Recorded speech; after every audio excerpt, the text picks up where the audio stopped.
Obrigado, deputada. É um prazer estar aqui conversando com vocês. É uma temática que eu venho estudando. Na verdade, eu comecei a me tocar com isso quando eu fui fazer meu estágio de pós-doutorado nos Estados Unidos, que era uma discussão que já existia lá no final dos anos 90. E depois eu voltei, uma orientanda fez um trabalho sobre isso, né? Eu estou vendo que minha conexão está instável. Se tiver alguma dificuldade, eu repito, tá bom? Ela está com algum problema. Então, tranquilo, estamos ouvindo bem. se perder alguma coisa, eu repito, eu estou com uma conexão meio instável. Tá bem? Bom, em 2017, eu e a Luciane Barbosa, que é professora da Unicamp, organizamos um dossiê para a revista Proposições, em que a gente trouxe, pela primeira vez no Brasil, autores que discutem essa temática. E, como era uma publicação acadêmica, a gente traduziu artigos de defensores e de críticos.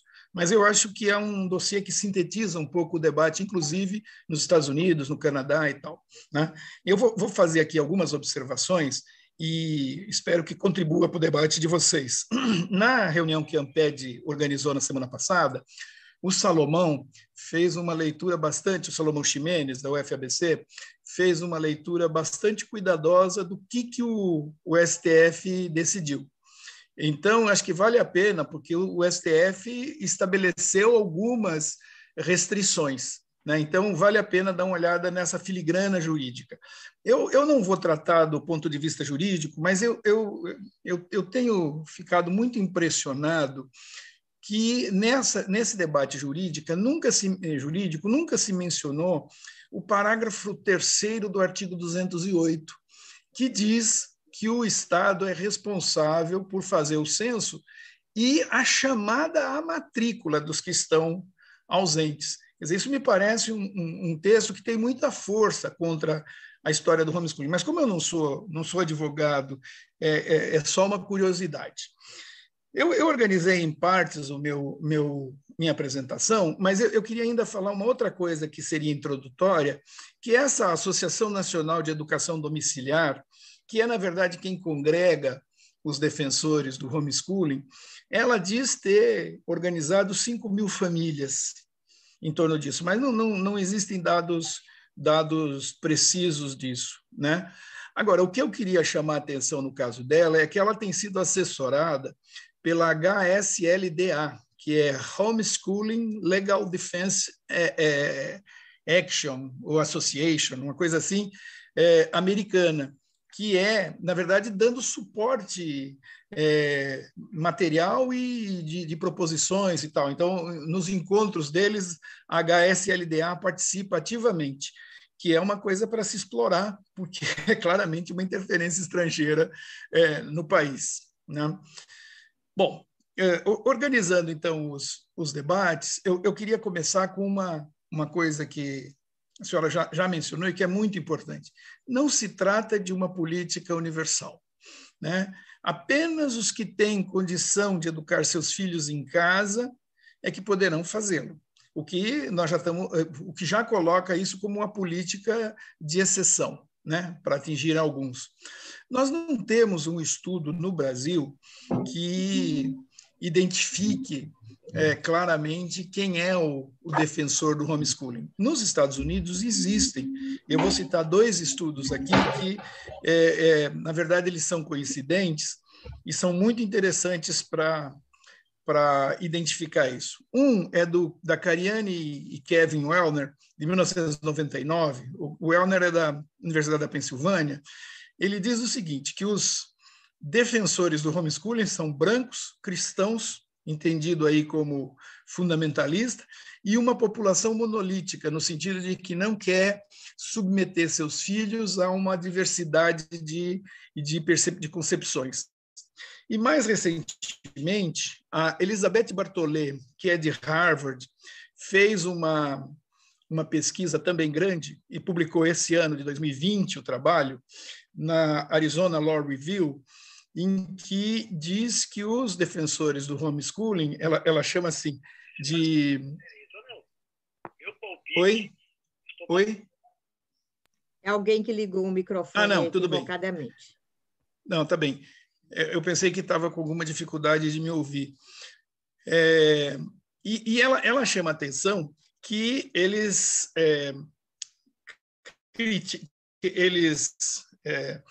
90% deles nos Estados Unidos são fundamentalistas religiosos.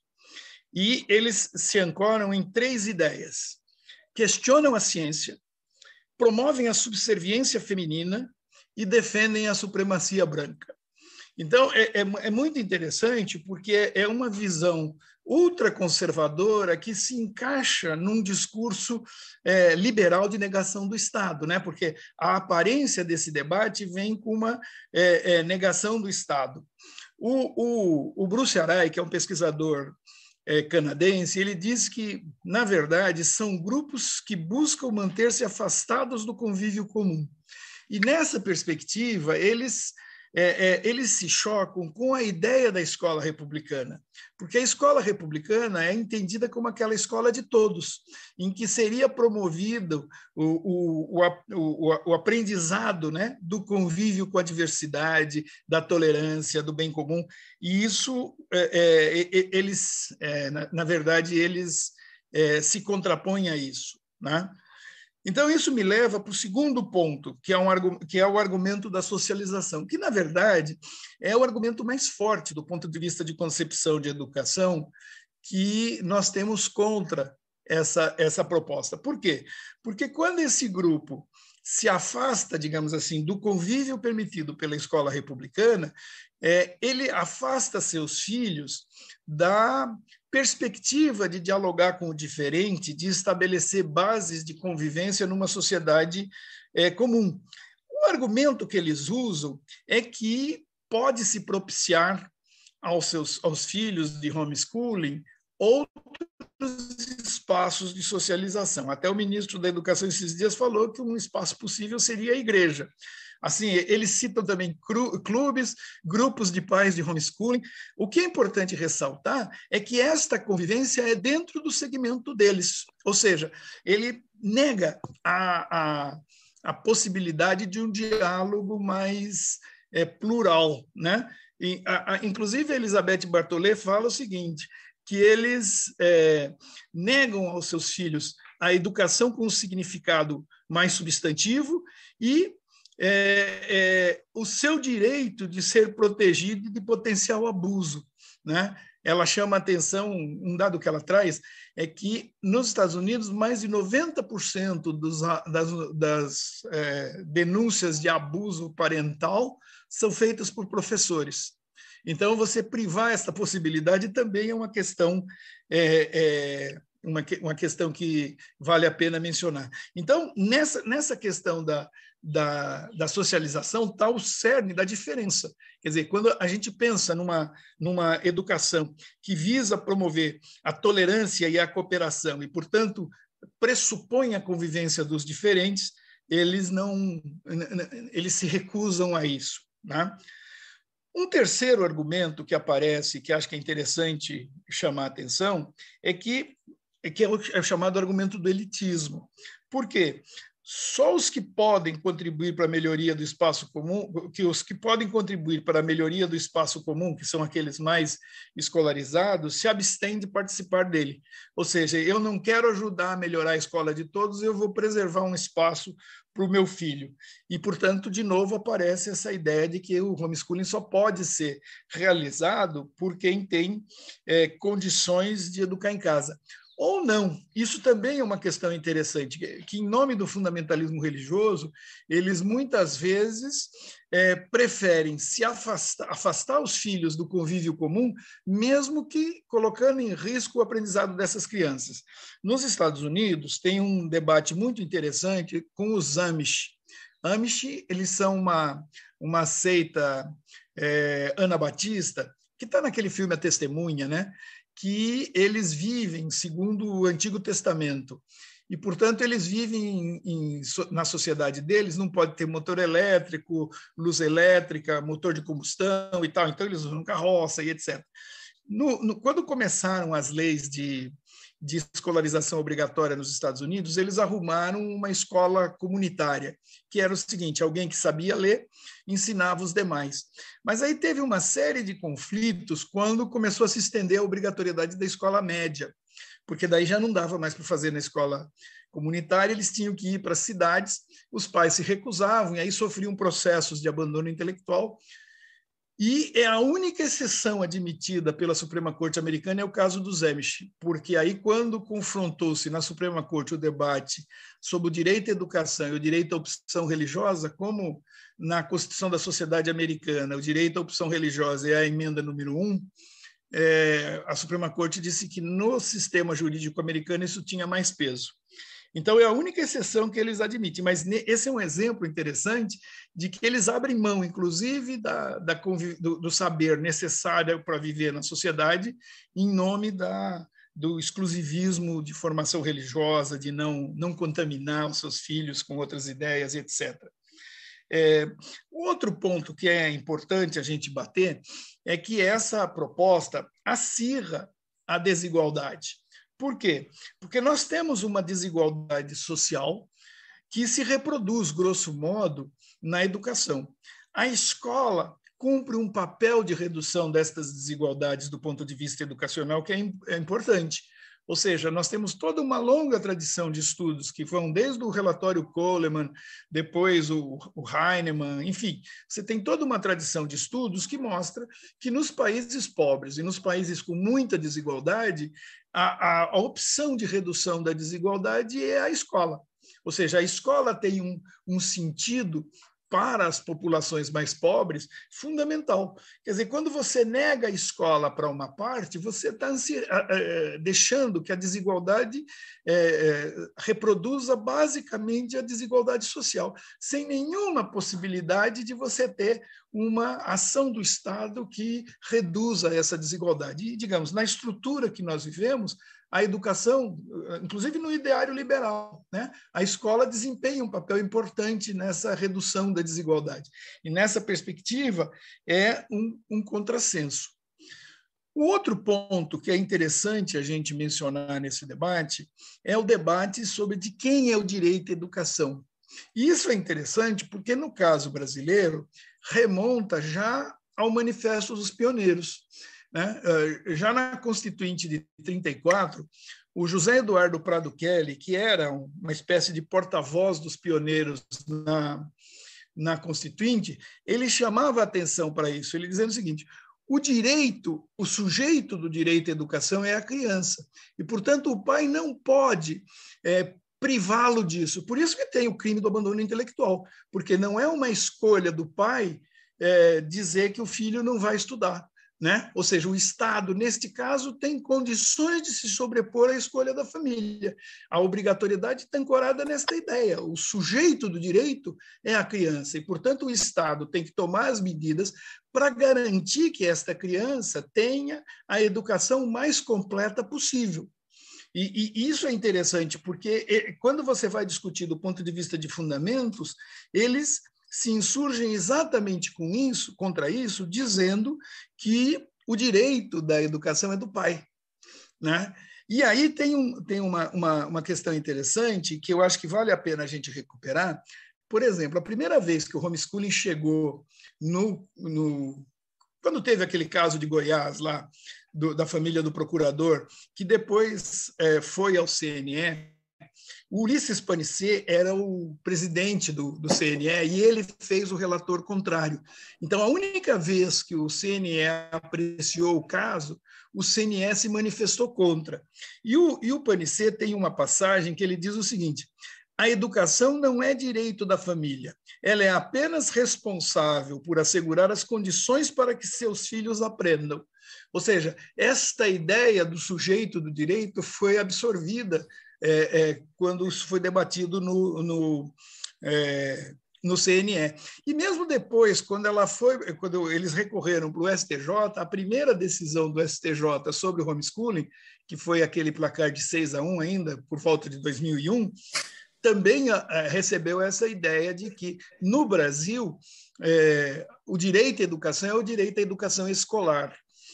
O que acontece é que, no caso desse primeiro parecer do STJ, eles usaram como sustentáculo a LDB. E aí, quando ele voltou para o STF, ele veio no debate na Constituição. Mas, de toda maneira, é importante a gente chamar a atenção para esse aspecto. Quer dizer, quando foi apreciado nos órgãos educacionais, no CNE, ela foi rejeitada, né? Mas, de toda maneira, a questão-chave ali é o chamado direito a... o sujeito do direito é a criança. A outra coisa que vale a pena mencionar é que existe uma série de interesses privatistas associados a essa ideia de homeschooling. Tem um artigo que foi publicado no número de 2017 da revista da CNTE, da Tereza Adrião e da Teise Garcia, em que elas fazem um mapeamento das empresas interessadas no homeschooling, com produção de material, enfim, tem toda uma série de interesses aí que são importantes a gente mencionar, porque, digamos, isso também está dentro de uma lógica de privatização da educação, ou seja, a oferta passar a ser feita por provedores privados em detrimento do Estado. E, no médio prazo, por exemplo, nos Estados Unidos já existe esse debate de solicitação de subsídio para as famílias que optam por ter os filhos em homeschooling. Ou seja, eles querem um pedaço da rede da receita de impostos para isso. Esse artigo da Elizabeth Bartholet, ela também chama a atenção, ela faz um mapeamento da legislação sobre homeschooling nos 50 estados americanos. E ela conclui que só em 12 são feitos alguns requisitos, digamos assim, consistentes para poder educar o filho em casa, desde qualificação dos pais, material a que eles têm que ser submetidos, aquela coisa deles fazerem exames periodicamente, etc. Nos outros 38, a legislação é tão frágil que qualquer um pode ser homeschooling, não tem nenhum controle de resultado e tal. Ou seja, é quase um processo seguinte, o Estado abandona a possibilidade de fiscalizar a garantia do direito à educação dessas crianças, né? Então, isso também é um ponto importante, quer dizer, se não tiver jeito, tem que estabelecer requisitos muito rígidos para permitir a prática, né? E eu vou encerrar com duas referências que me parecem bastante interessantes. O primeiro deles é um artigo da Diana Gonçalves Vidal, que foi publicado em 2018 no Jornal da USP, em que ela faz esse debate a partir de um debate histórico que é o tempo da escola e o tempo da família, né? Quer dizer, se você pegar, quando não tinha um sistema escolar, o tempo da criança era o tempo todo com a família. Conforme o sistema escolar vai se desenvolvendo, você começa a ter um compartilhamento, né, do tempo de educação da criança na família e na escola. O homeschooling, na verdade, é retroagir à situação de antes do estabelecimento dos sistemas modernos de educação, né? Que é retroagir a ideia de que o tempo da criança é todinho dedicado à família. E, portanto, a questão do monolitismo, da ausência de abertura de perspectivas, enfim, toda a educação que essa criança é submetida é limitada, né? E eu vou encerrar, então, com uma citação da Carlota Boto, que é o segundo artigo, que também foi publicado na mesma época no Jornal da USP, que ela diz o seguinte: em alguma medida, a escola se impõe na sociedade como um anteparo da família. Se alguma coisa corre mal na família, a escola está lá, e vice-versa. Deixar sobre o encargo exclusivo das famílias todas as oportunidades da educação parece, no mínimo, tarefa temerária. Eu acho que é aí que a gente situa o debate sobre o homeschooling, né? Me parece... e uma última observação, que é uma argumentação que aparece, eu acompanhei uma das ações, a do Nunes, que chegou ao Supremo, e ele usa uma das suas sustentações legais, é a parte terceira do artigo 26 da Declaração Universal dos Direitos Humanos de 1946, que fala que o direito os pais têm o direito de escolher a educação dos filhos. O problema é que é uma citação descontextualizada. Por quê? Porque no contexto da Declaração Universal dos Direitos do Homem, a educação quer dizer educação escolar. Quer dizer, os pais podem escolher o tipo de escola que os filhos vão ter, não escolher se eles vão a uma escola ou não. Mas é um argumento que, às vezes, eles levantam. Eu pararia por aqui e, se houver necessidade ou interesse, a gente pode conversar um pouquinho sobre esses pontos, né? Espero não tê-los cansado com a minha fala. Obrigado. Tá bom. Eu, na verdade, queria, além de agradecer a oportunidade, falar 3 coisinhas, inclusive porque elas apareceram de alguma maneira nas falas. Primeiro, na questão da qualidade, quando tem aparecido a exigência da qualidade, ela aparece com a obrigação das crianças em homeschooling periodicamente fazerem exames. Na maioria das vezes, elas são bem-sucedidas. Por quê? Porque como já é um extrato diferenciado da sociedade e você vai fazer o controle pela média, elas vão dar conta, né? E, portanto, essa exigência é uma exigência insuficiente. E, para isso, a gente tem que sofisticar o argumento da qualidade. Por quê? Porque a gente costuma dizer que a qualidade da educação tem resultados que são mensuráveis e tem resultados que não são mensuráveis. Quer dizer, por exemplo, eu posso fazer uma educação antirracista. Isso não é garantia de que eu vou ter pessoas não racistas ao final. E eu não tenho como fazer um exame no final para ver se a pessoa é racista ou não é racista, para saber se a minha educação foi bem sucedida. O problema é que é parte do direito a uma educação de qualidade a pessoa ser exposta a uma educação antirracista. Da mesma forma, a ideia de que você tem que aprender a conviver com o diferente. Nós podemos ter gente intolerante que sai das escolas. Agora, é condição de uma concepção de qualidade que a criança seja exposta a isso. E, portanto, esta dimensão da qualidade o homeschooling nega. E, portanto, é importante a gente não aceitar só a ideia do exame, porque o exame digamos assim, é a parte epifenômica do processo educativo e ela é atingível, dependendo do tipo de família, né? Então, eu chamaria atenção para isso. A segunda coisa, o Bruce Arai, nesse texto que eu citei, ele diz o seguinte, que os homeschoolers defendem uma outra cidadania. É uma cidadania com menos Estado, mais guetos, é o condomínio fechado, é o shopping, ou seja, é a ideia do não se misturar. E, nesse sentido, é profundamente xenofóbica, antitolerante, né? E isso acho que é importante a gente chamar a atenção. Por último, você estava falando aí dos evangélicos, eu me lembro que há muitos anos eu li um livro do Délcio Lima, eu acho que é Monteiro, agora não estou me lembrando, mas é um livro genial, chama Os Demônios Descem do Norte. E ele mostra como é que as diferentes denominações evangélicas foram financiadas pela CIA e pelo governo americano no final dos anos 60 para combater a teologia da libertação. Quer dizer, uma característica que é absolutamente intrínseca a eles é o anticomunismo. É a anti-ideia de que você pode promover a igualdade social. E, nessa perspectiva, você tem toda a razão, né? Eles já estão com as asinhas de fora com 90 deputados. Crescendo vai ser bem pior. Então, os desafios que nós temos aí são muito graves. E eu queria só agradecer, é um prazer compartilhar com vocês esse momento. Obrigado.